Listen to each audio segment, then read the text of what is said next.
চট্টগ্রামে ত্রাণ কার্যক্রমের পর এবার বন্যায় ক্ষতিগ্রস্ত সড়ক মেরামত কাজ শুরু করেছেন গাউসিয়া কমিটি বাংলাদেশ সংগঠনের রাউজান উপজেলার উদ্যোগে সকালে রাউজানে পশ্চিম গুজরা ইউনিয়ন থেকে সড়ক মেরামতের কার্যক্রম শুরু করা হয়।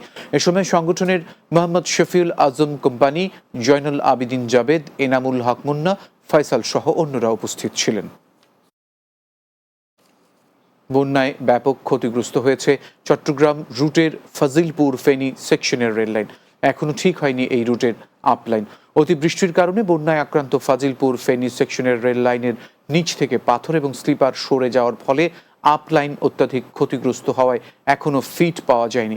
এই অবস্থায় এই অংশের শুধু ডাউন লাইন দিয়ে চলছে ট্রেন লাইন।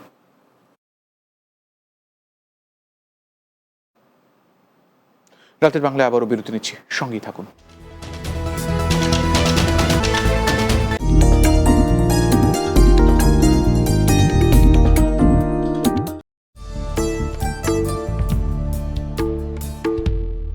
ডেটল আছে